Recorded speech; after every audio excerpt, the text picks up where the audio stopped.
To my dear active fan base of the bias antidote, it pains me, it brings me tears in my eyes and a quiver in my voice to say that this is going to be the last episode where we're going to be explaining our last cognitive bias. So save the best for last. In this episode, we will be explaining the hindsight bias. So let's just do it. The hindsight bias is the tendency for people to retrospectively overestimate their ability to have predicted an outcome that could not have possibly been predicted otherwise, which causes outcomes to seem less surprising and more controllable than they actually were, and makes us more likely to assign blame to those who failed to predict them. So for now, don't worry about that. We'll touch on that in the, when we discuss why it's really important to be wary of this cognitive bias, and so on and so forth. So let's touch on an example for the hindsight bias.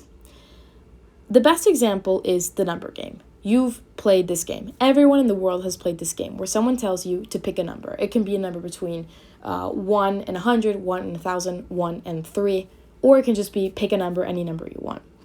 So when asked to play the game of choosing a number and hearing the correct number after having chosen one, let's say the game is pick a number. You are playing with someone who doesn't give you any boundaries. You pick the number 45. And they tell you, no, the correct answer is 50. Afterwards, you're going to think to yourself, 50. That could not have been more obvious. I am just horrified with myself for not having thought ahead. Of course it was 50. How could it not be 50? All these thoughts are you falling victim to the hindsight bias. That's what it does. It makes you blame yourself for not choosing the quote-unquote obvious answer after the real answer came out, when in reality you have to remember that you did not have the information that you have now at the point where you were making your decision and you were making your initial guess. So keep that in mind. Now, we cannot confuse the hindsight bias with the outcome bias. The outcome bias is a tendency for people to evaluate the quality of a decision by its outcome, which is a misguided tendency, since we cannot evaluate the quality of a decision without considering the unobservable counterfactuals. So you're probably thinking this is way too close for comfort, very similar to the hindsight bias. I don't know what to do. I don't know how to tell them apart. The hindsight bias can be confused with the outcome bias because the two share the same analysis of outcomes. However, the difference lies in the way the outcomes are interpreted. With the outcome bias, one will judge oneself for guessing the number incorrectly, whereas with the hindsight bias, one's reaction would have been less judgmental and more geared towards thinking they could have easily guessed the outcome. So, with the outcome bias, again, you guessed 45, the correct answer was 50. You would now be beating yourself up over having guessed the wrong number.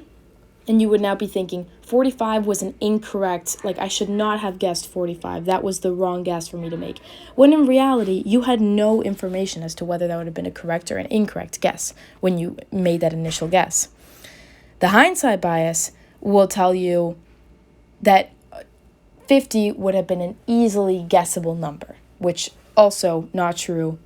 Again, can't stress this enough. Both are biases, so we have to be careful about being affected by both. So what can we do to combat this? Why is it important that we combat this? It's very important that we combat the hindsight bias because it can lead to a distortment of our ideas of the difficulty associated with predicting something. So we can end up thinking something was much easier to predict than it actually was, which can then lead to hostility towards those who made the inaccurate prediction. So an example of this can be, blaming the FBI for not seeing 9/11 before it happened. A lot of people did that. When 9/11 happened, people, thought about our U.S. intelligence and how they were not prepared enough to see this coming, when in reality, I don't know. That is a very serious example.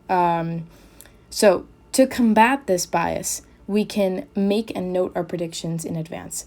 We can also make an active effort to remember that everything is more obvious in retrospect, but we did not have the information that we have after the outcome is released prior to making our prediction. So those are just things that we must keep in mind before making any judgmental assumptions about, our predictions. And with that, we end the hindsight bias chapter and we end our YouTube channel. Oh, it came to a close and it came to a close way too fast. So thank you so much for listening to me explain cognitive biases. and have a good day.